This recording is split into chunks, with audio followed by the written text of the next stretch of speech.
At a designated time, that duplicate will be substituted for the actual civil aircraft and would be loaded with the selected passengers, all boarded under carefully prepared aliases.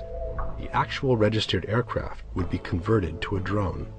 Takeoff times of the drone aircraft and the actual aircraft would be scheduled to allow a rendezvous south of Florida. From the rendezvous point, the passenger-carrying aircraft will descend to minimum altitude and go directly into an auxiliary field at Eglin Air Force Base, where arrangements will have been made to evacuate the passengers and return the aircraft to its original status. What happens to those passengers is not clear. The drone aircraft, meanwhile, will continue to fly the filed flight plan. When over Cuba, the drone would be transmitting on the international distress frequency a Mayday message stating it is under attack by Cuban MiG aircraft. The transmission will be interrupted by the destruction of the aircraft, which would be triggered by a radio signal.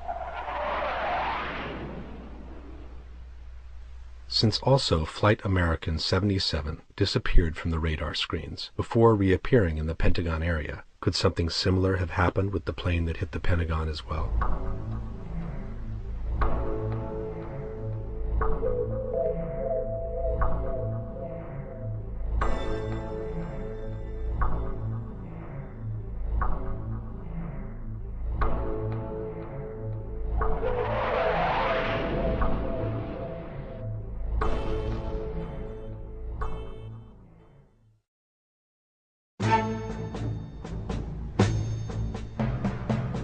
The American military elite seems to respond to the recurring need of waging wars of conquest, both to increase the control on worldwide resources and to maintain a healthy and productive war industry that is among the most profitable altogether.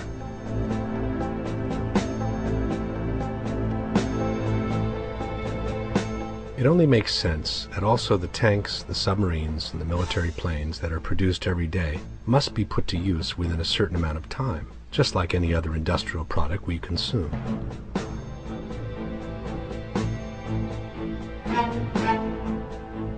This is a military planes graveyard located near Tucson, Arizona.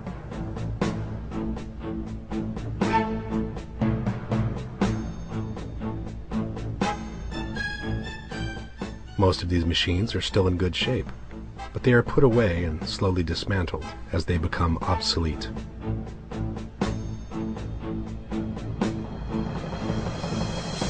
President Eisenhower, himself a former general, was among the first ones to foresee the danger that a permanent military industry could represent for his country. I get tired of saying that defense is to be made an excuse for wasting dollars.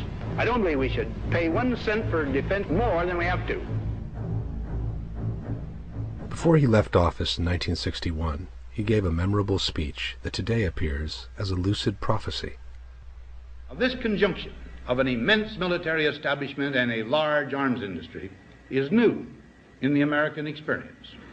In the councils of government, we must guard against the acquisition of unwarranted influence, whether sought or unsought, by the military-industrial complex. The potential for the disastrous rise of misplaced power exists and will persist. We must never let the weight of this combination endanger our liberties or democratic processes. Eisenhower's prophecy, unfortunately, became true. The rush of battle. The glory of victory. The birth of heroes. These are the movies that brought the front lines to the front row. Every Saturday night, the Military Channel brings you the films that went beyond the battlefield and showed you war like... Fed by a culture of war, which has even created its own television channel called the Military Channel. On the Military Channel. The arms industry is enjoying one of the most productive and rewarding times thanks to the wars in Afghanistan and Iraq. In the meantime, the Pentagon's budget has risen to over $400 billion per year. That's more than 4 times the amount that the neoconservatives ever dared to dream in the year 2000. To maintain the Bush administration war doctrine, massive increases in military spending have been required.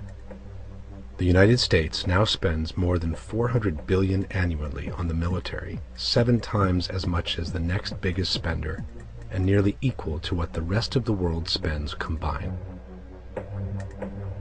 Obviously, the large corporations like Boeing, Lockheed, or Raytheon produce weapons not only for the United States, but also for the rest of the world. It is an incredible thing that we arm the world and then turn around and come to Congress and say, look at all these weapons out there. They're almost superior to ours. They're comparable to ours. Well, of course they are. They're ours. We sold them to them. It takes mobility to win the day. Our forces need to be fast and agile. Hellfire 2 missile system defeats advanced armor by semi-active laser guidance. And such a system is Skyguard, a high-energy laser shield against short-range rockets. Hellfire 2 is the weapon of choice on Apache, Super Cobra, SH-60, and HH-60 helicopters. Part of a system delivering unprecedented levels of assured networked interconnectivity. Airborne Laser is making impressive progress on its way to demonstrating the lethality of a megawatt-class directed energy weapon system. Skyguard is designed to stop the conventional man-pad. Advanced EHF's phased arrays also deliver a new super agile circuit, providing a 12-fold increase in cross-link data In the case of a ground-to-air attack, sensors detect the missile's launch and the fire unit slews to acquire. This technology has addressed the deadly Katyusha rocket, a weapon favored by terrorists. This is the muzzle of this powerful laser system to protect mobile forces as well as high-value assets. Multiple kills are readily handled, all at the speed of light, and providing force protection when and where it is needed.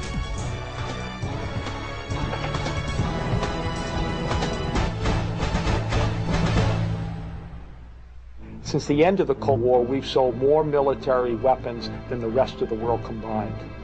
My name is Jack Shanahan, Vice Admiral, U.S. Navy, retired. One of our nuclear bombs blows up Hiroshima 15 times over. 5 devastates Russia. After that, this is how many the U.S. has left.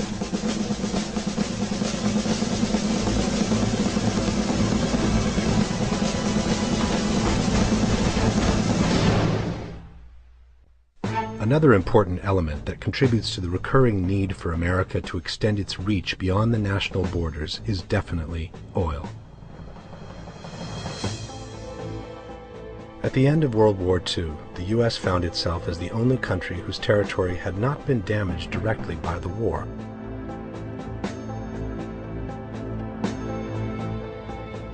While Germany, Italy, and Japan, but also Russia, France, and England, began the slow path to reconstruction, the U.S. could launch straight into an era of development and industrial growth that would put them ahead of the world until the current times.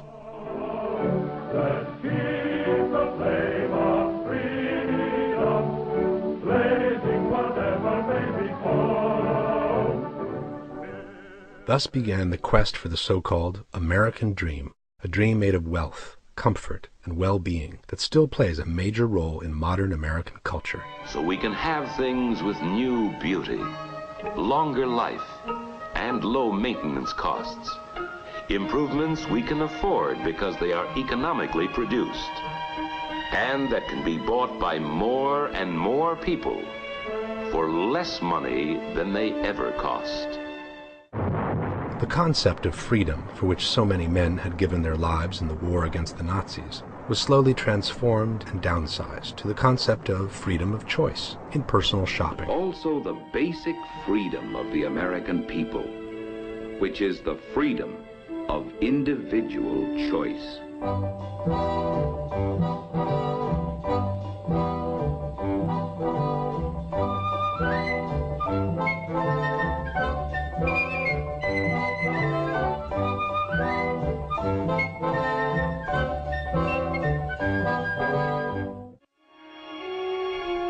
Our abundance is big and comes from bigness. The bigness of our busy business. The bigness of our fields. The bigness of our fast-moving, modern America.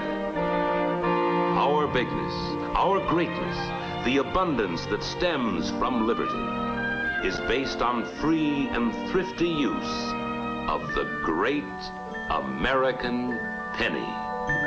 The foundation of our wealth Enough new pennies coming from our mints each month